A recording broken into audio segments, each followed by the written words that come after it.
Fucking brrr, how now, brown cow. Before I get started on anything, like, comment, subscribe. It's getting better, you know. We actually are getting close to 10k. I wonder if within the next few videos we'll get there. I think it's 9:02 on the day of filming this. Today we're going to talk about how to create a training plan for you, for your weaknesses, to develop the body parts that you need to develop. And I'll kind of go through a step-by-step guide of how I would set it up. And the trigger for that is because obviously if you've watched the recent video about the switch to Classic, that obviously requires a bit of development in different areas and we've not been focusing on as much to this point. But first up, it's delivery day. Supplement needs, shout out the gang. I get a little package at the start of the month every month, which is cool. This month I have gone for staples, so omega-3 electrolytes, EAAs, intracarb supplement, Astrag Flow, CV Stack, and then finally from Supplement Needs, Pre-Focus and Pump. Very excited to use that. All right, I've got my all-important little black book of dreams. So obviously what I've spoken about is how to build yourself a training program, or how I build a training program for someone when they come to me for online coaching, physique-related goals, etc. What I'm going to do is take you through 5 steps, and the 5th step will be like a summary, so I'll bring it all together in a case study, and that case study will be me. But before we go through that, the 5 steps are, or the 4 steps preceding that are, number 1, physique assessment and goals. So I'm going to assess someone's goals, someone's physique. That's going to set the foundations for what we're trying to do. Number 2 is going to be adherence and enjoyment. These 2 things underpin everything, and I'll explain why in step 2. Number 3 is going to be limitations of that training plan. So there will be certain things that stop you from doing certain things, regardless of how powerful I am. I can't magic up a 45-degree hyperextension in someone's gym. And then number 4 is going to be recovery and frequency. So we'll cover all those things, and as I said, I'm going to wrap it all up and summarize it and show you what my training plan is for my goals based on my physique going forward, which hopefully you've watched some of the previous videos and you will have seen what my next goal is, which is to go from men's physique to classic physique, which obviously requires a whole different focus when it comes to training. So stick around for that end bit, because you'll get an insight into what I'm doing, but stick around for the whole thing because you might learn something. The first thing we're going to talk about very quickly, because I'm starving, is point 1, which is physique and goal assessment, and also worth considering training age within that. So obviously the first thing we're going to look at is what someone wants to achieve. So what are their goals with regards to the training plan we're about to set them, and then we'll take a look at their physique. So obviously the first thing clients are going to send me is like a initial physique update pictures from all angles, so I can see what their strengths are, what their weaknesses are, where we need to develop more or less, and that will obviously feed into the training plan. In tandem with that, we're going to look at their goals. So what do they want to do? I'm going to ask them, do you want to compete? Let's say competitor, because that's going to be a really easy example. I want to be a men's physique athlete. Right, okay. Well, currently then, you've got narrow shoulders and a wide waist. So we're going to have to really build out that V-taper. So let's really focus on maybe your lats, maybe your medial delt, the lateral head of your delt, to create that illusion of being wider. Men's physique typically always also asking for bigger arms, well-developed chest, things like that. So that's what we're going to take into consideration first. We're going to look at their physique, pick out the weak areas, pick out or match those weak areas up with what strengths they're going to need to succeed in their goal, and then we're going to start the plan. Now, I will caveat that with saying training age kind of underpins everything in that point. If you've only been training like a year or 2 years, the likelihood is you need to grow everywhere. Even if you've got a slight strength, maybe your quads are okay developed, I still would suggest you need to grow everywhere. So probably for yourself, if you are in that sort of bracket, only been training 1, 2, anywhere up to sort of 3, 4, maybe 5 years, frequency on all body parts is going to be a really key aspect of your training plan. So what we're going to probably look at is like an upper-lower split. So if we can run upper-lower, upper-lower, upper again maybe, 5 days across a 7-day split, that's probably going to be a pretty surefire way of driving up that frequency and then driving up that total volume across the week. I will always remember something I think JP posted once upon a time, which was comparing sort of a bro split with like an upper-lower split. So you got 2 guys, just started training. One guy's doing a bro split, which means he's doing legs once a week. His mate's doing an upper-lower split. Maybe let's say he's got 2 or 3 lower days in his split. At the end of that year, one of them's going to have trained legs 52 times. The other one's going to have done it at least 104 times, if not more, if they're training legs more frequency. So who's going to have better developed quads, providing their intensity is the same? It's obviously going to be the guy who's hit his legs more, isn't it? It's that simple. So bear that in mind. If you are maybe 5 years upwards, how long you've been training, then you may well have some emerging strengths and weaknesses that we can look at, and then maybe we'll start manipulating your volume on certain body parts. But that is what I would say would be the first thing we'll look at: physique assessment, goals assessment, training age, and then that sets the foundation for your split. Point 2. So point 2 is all about adherence and enjoyment. You will have surely heard myself or anyone else who has a brain cell in fitness talk about this before. There's actually no point giving someone a plan if they can't stick to it.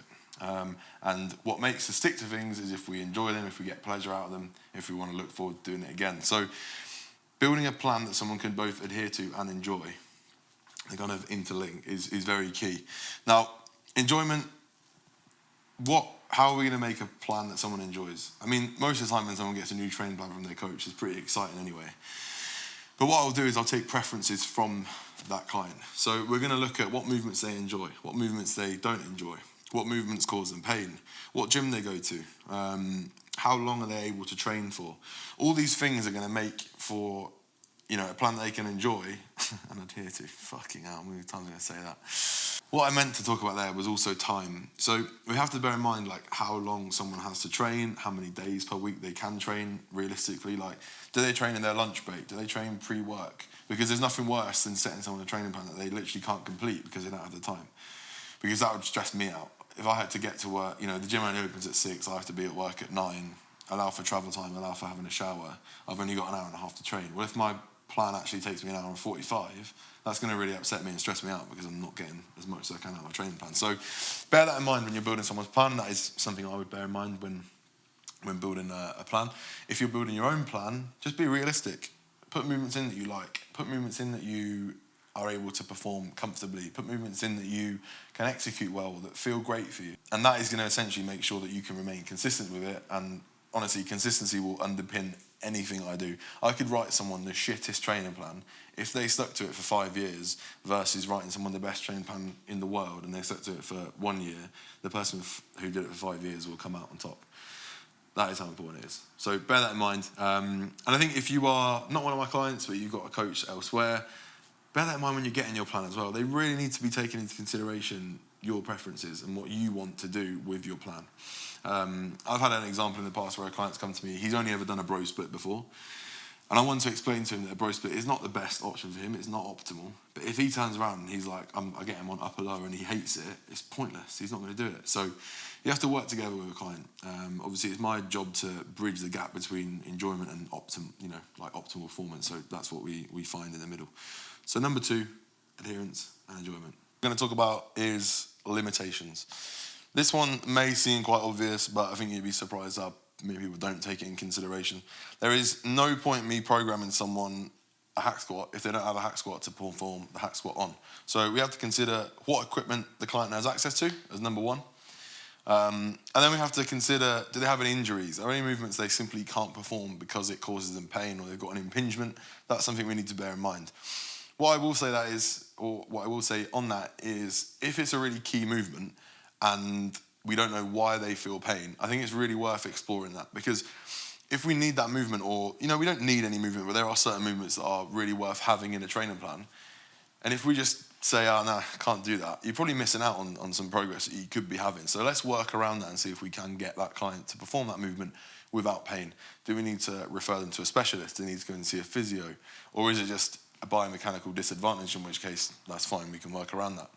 And then the third thing, I think I kind of mentioned this in terms of adherence and enjoyment, but time. Is the client on a tight time schedule? Can they only try and train certain days a week? So again, if I had a client who was super busy, maybe he's got kids, he's got a full-on job, he still wants to get the most out of his training, and he can only do 3 days a week, well then I'm going to probably go for a split that allows for as much volume and frequency across those 3 days as possible. So a bro split is going to be no good for someone that can train 3 days a week. We probably go upper, lower, upper, or upper, lower, full body, or just 3 full body workouts. So there's a few limitations to bear in mind there, and that is obviously something we will work into the plan as well. This feels weird. You ready?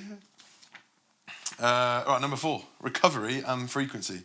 The efficacy of a training plan is going to be largely underpinned by the amount of volume that you can get in across the week. So the number of times you can hit a muscle group effectively. So let's go back to point 1 when we talk about physique assessment.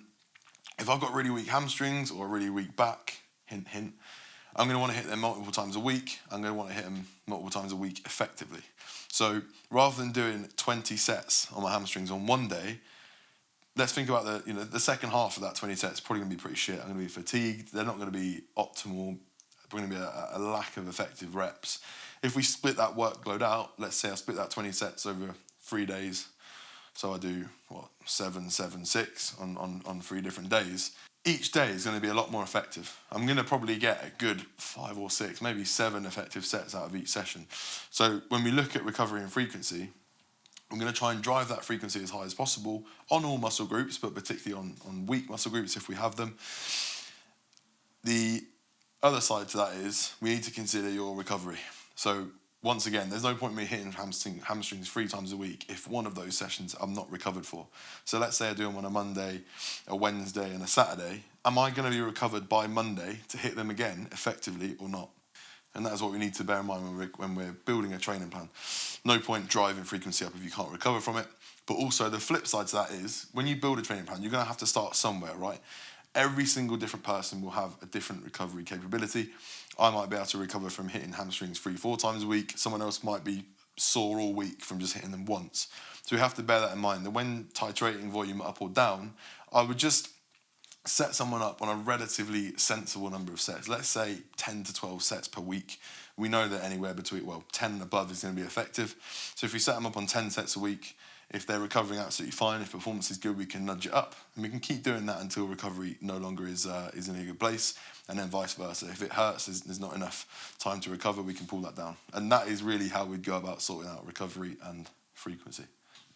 So you've heard the 4 points. I'm sure there are some others. And before I actually go into my training plan, there are a few things to bear in mind that need to be consistent across any goddamn training plan.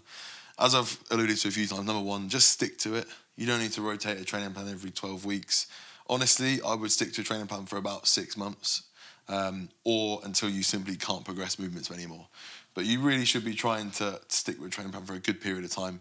It's going to take you 3-4 weeks to get into the swing of things anyway, in terms of like working out what your true working set weights are.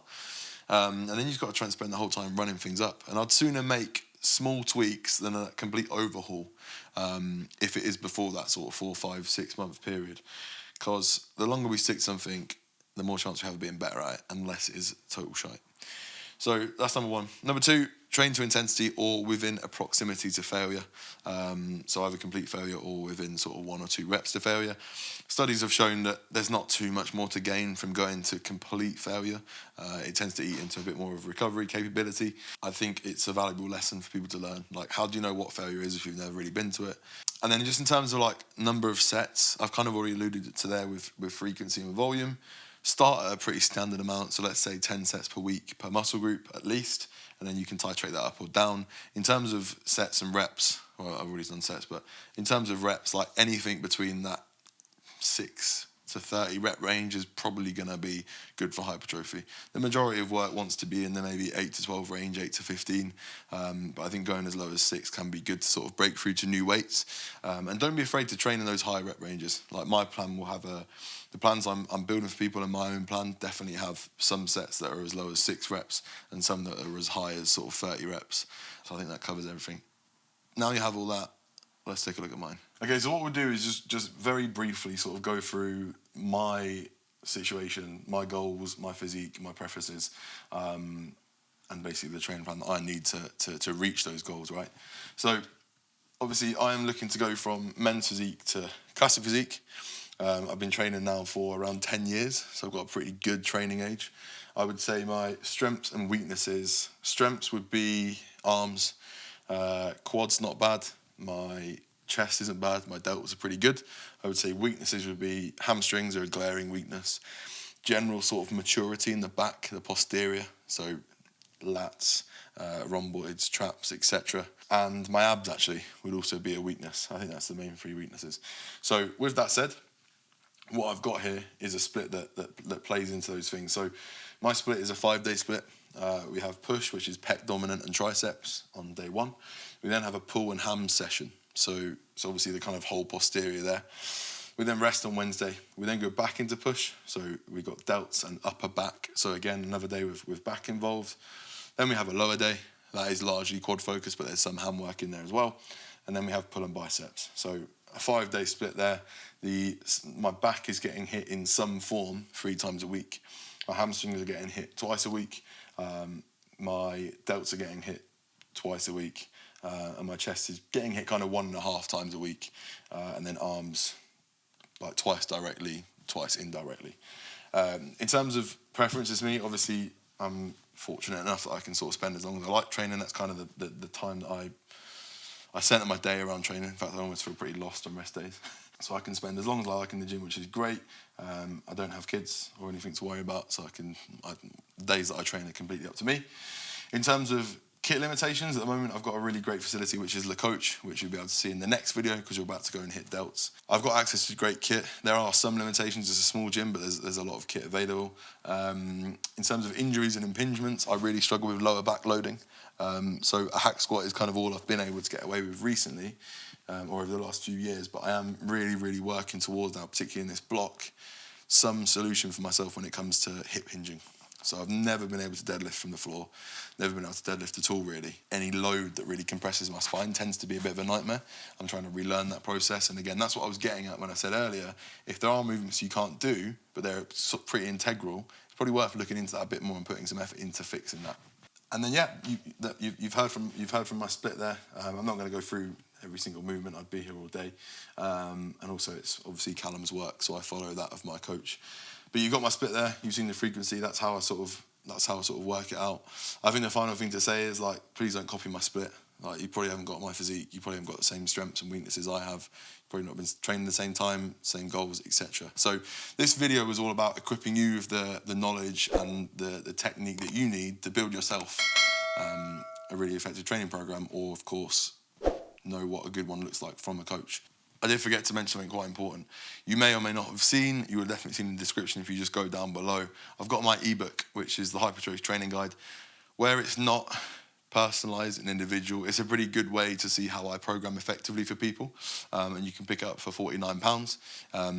As I said, it's not personal, but it's a really good balance for someone who perhaps doesn't know what their strengths and weaknesses are, an early trainer who wants to be able to train really effectively.